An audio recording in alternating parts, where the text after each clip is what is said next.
हिरण्यकश्यप की कहानी। भगवान नरसिंह अवतार। दिति का एक पुत्र था जिसका नाम हिरण्यकश्यप था।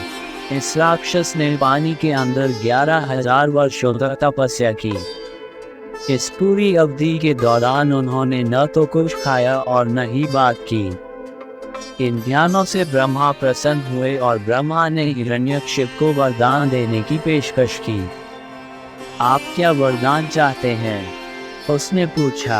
यदि आप प्रसन्न हैं तो मुझे यह वरदान दें, राक्षस ने उत्तर दिया। मैं देवताओं, राक्षसों, गंधर्वों, यक्षों, राक्षसों या सांपों द्वारा नहीं मारा जाऊंगा। भूत और मनुष्य दोनों ही मुझे नहीं मार सकेंगे। ऋषि मुझे श्राप नहीं दे सकेंगे। हथियार, पहाड़ या पेड़ मेरा वध नहीं कर सकेंगे। मैं दिन में या रात में नहीं मारा जाऊंगा। मैं किसी सूखी चीज से या गीली चीज से नहीं मारा जाऊंगा। यह अजीब वरदान ब्रह्मा ने दिया, लेकिन ऋषियों, देवताओं, गंधर्वों और नागों ने जाकर ब्रह्मा से शिकायत की। आपने क्या कर डाला? उन्होंने पूछा। ये राक्षस अब पूरे ब्रह्मांड पर अत्याचार करने जा रहा है। ब्रह्मा ने उत्तर दिया, चिंता मत करो। समय आने पर विष्णु स्वयं हिरण्यकश्यप का वध करेंगे। और उम्मीदों के अनुरूप दानव ने दुनिया पर अत्याचार करना शुरू कर दिया। उसने ऋषियों के आश्रमों को नष्ट कर दिया और देवताओं को स्वर्ग से बाहर निकाल दिया। सारे यज्ञ बंद कर दिए गए। देवता और ऋषि मुनि विष्णु से प्रार्थना करने लगे। इन प्रार्थनाओं से उत्साहित होकर विष्णु ने एक अजीब प्राणी का रूप धारण किया जो आधा मनुष्य और आधा शेर था।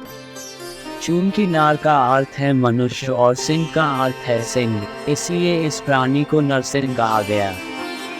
नरसिंह हिरण्यकश्यप के दरबार में गए। हिरण्यकश्यप का एक पुत्र था जिसका नाम प्रहलाद था और नरसिंह को देखते ही प्रहलाद के मुंह से निकल पड़ा। मुझे पूरा संदेह है कि यह प्राणी कोई और नहीं बल्कि विष्णु है और उसके हाथों हम राक्षसों को कष्ट होगा। हिरण्यकश्यप ने अपने सैनिकों से उस प्राणी को पकड़ने के लिए कहा। यदि पकड़ना असंभव साबित हो तो उसे मारना, परंतु सैनिक ऐसा कुछ नहीं कर सके। नरसिंह ने उन सभी को मार डाला। तब हिरण्यकश्यप ने स्वयं नरसिंह पर सभी प्रकार के हथियार फेंके, लेकिन ये जानकर उसे बड़ी हैरानी हुई कि ये सभी हथियार उस अजीब प्राणी को कोई नुकसान नहीं पहुंचा सके। जो भी हथियार फेंका गया उसे नरसिंह ने निगल लिया। उन पर फेंके गए पत्थर उन तक पहुंच ही नहीं सके। नरसिंह ने हिरण्यकश्यप को पकड़ लिया और उसे अपनी जांघों पर बिठा लिया। फिर उसने अपने पंजों से राक्षस की छाती को फाड़ डाला। इस प्रकार हिरण्यकश्यप को किसी हथियार, पहाड़ या पेड़ या किसी गीली या सूखी चीज से नहीं मारा गया था।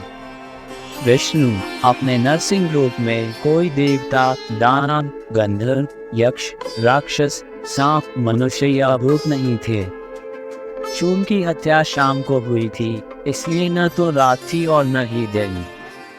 ब्रह्मा के वरदान की सभी शर्तें पूरी हुई। राक्षस राजा की मृत्यु पर पूरी दुनिया ने खुशी मनाई। प्रहलाद के बारे में एक कहानी विष्णु पुराण जैसे कई पुराणों में आती है, लेकिन ये कहानी मत्स्य पुराण में गायब है। इस कहानी के अनुसार प्रहलाद विष्णु का भक्त था और हिरण्यकश्यप ने प्रहलाद को मारने की कई बार कोशिश की। इनमें से एक प्रयास के दौरान नरसिंह प्रकट हुए। हिरण्यकश्यप को मारने के बाद विष्णु ने प्रहलाद को राक्षसों के राजा का ताज पहनाया।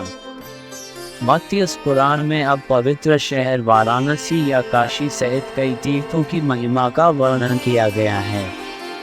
इसमें भृगु, अंगिरा, अत्रि, विश्वामित्र, कश्यप, वशिष्ठ, पराशर और अगस्त्य जैसे विभिन्न प्रसिद्ध ऋषियों की वंशावली भी सूचीबद्ध है।